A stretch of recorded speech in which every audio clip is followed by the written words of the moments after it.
looks like attraction isn't chemistry, it's a command.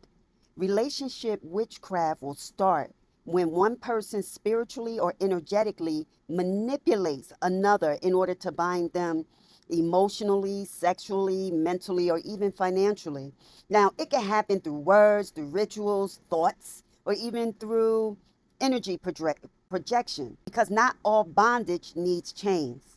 Now, some people study your vulnerabilities like a map, what you crave, what you fear, what you still haven't healed. And then they'll use those things to hook your soul. That's not romance, that's a ritual. Now, there are signs when you might be under a relationship spell. You feel addicted to someone who constantly, consistently drains you. Your intuition screams, but your emotions defend them. You can't seem to detach, even when you see the destruction clearly. You start having strange dreams, fatigue, confusion, even mood swings, or a loss of focus. You stop hearing yourself and you start hearing their voice inside your own decisions. That's not just love gone wrong, that's influence disguised as intimacy. Now, witchcraft in relationships is not always candles and chants, it's often energy control that is mixed with trauma. So, you may ask, how does it work spiritually? Well, relationship with witchcraft often functions through sexual energy exchange, which is the deepest form of energetic transfer. Soul tie manipulation, that's when you intentionally create a fort that keeps someone emotionally captive.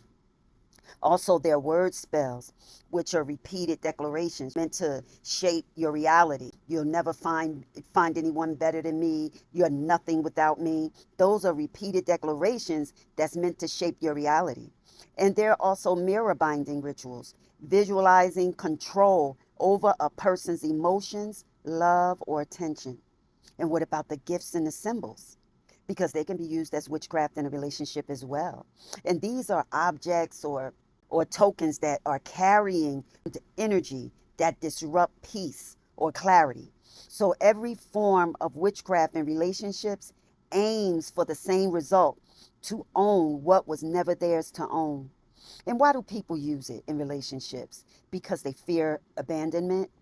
They have greed for attention, for power, or resources. And they could be seeking revenge, or there's an obsession disguised as passion. It is control masquerading as connection.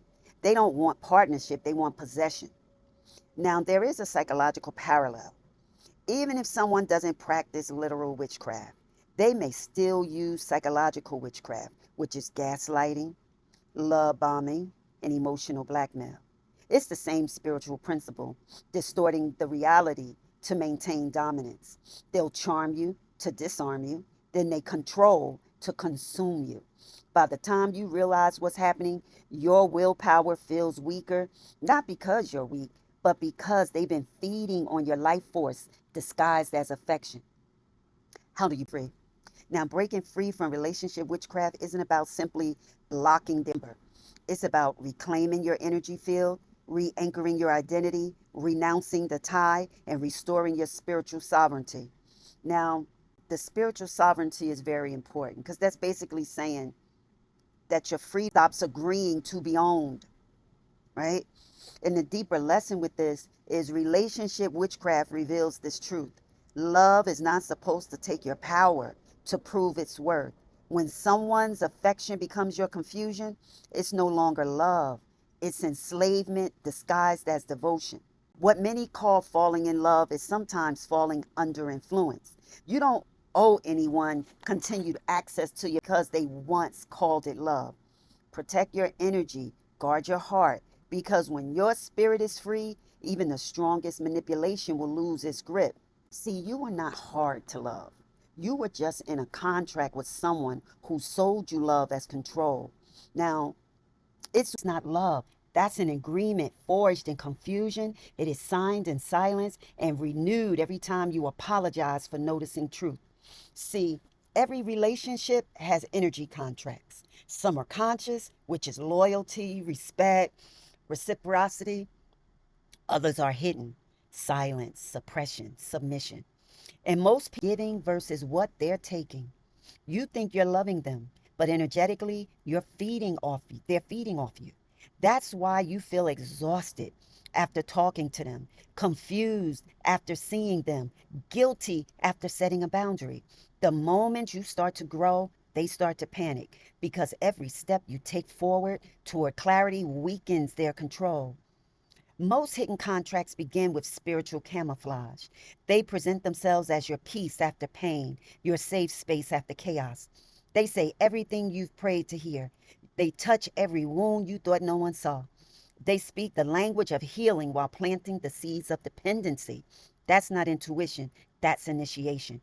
By the time you realize something's off, it's not your mind that's trapped, it's your energy. You start rationalizing their behavior because you've already invested your spirit, right? So then you begin to feel imbalance, but tell yourself it'll change. But that's how energetic contracts hold.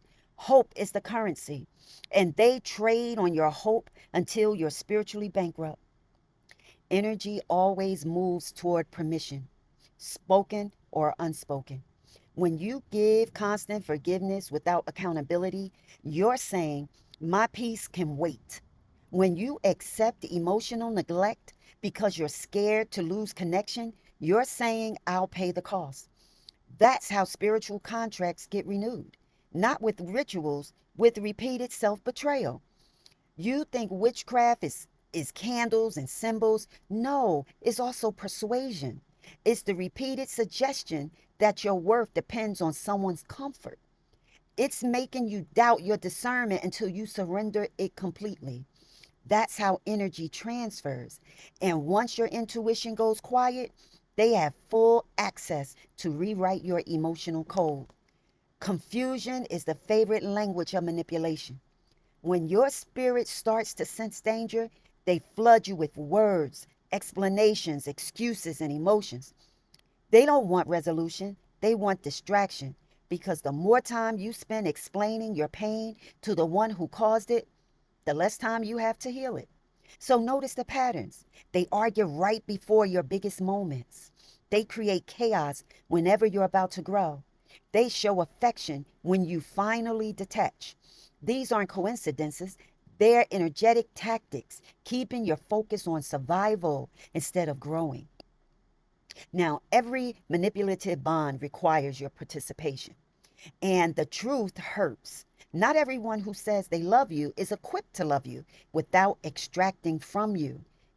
Some people are emotional parasites who disguise control as concern. They don't want to heal you. They want to heal through you, even if it kills your peace in the process. They drain you and call you distant, right? They hurt you and then call you cold. They isolate you and then call you ungrateful because in their world, love is only real if it comes with submission.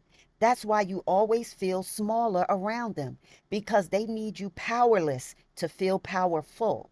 Now, every soul tie excuse me, every soul tie carries vibration.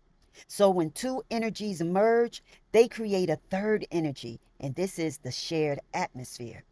If that atmosphere is rooted in fear, guilt, or manipulation, your frequency starts to match theirs. That's why strong people start shrinking. That's why kind souls become reactive. That's why spiritual clarity turns into emotional fog. You start forgetting your intuition. You start censoring your truth. You start existing as a reflection of their approval. That's spiritual captivity.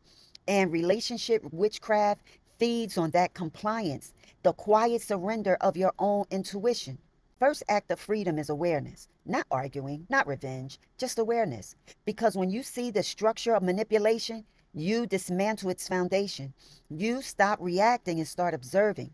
See, you realize this isn't love, this is programming. And once you see the code, you can unsee it. You start saying no without explaining. You stop giving updates. You stop defending your growth. And then that's when they panic. Not because you changed, but because the contract expired.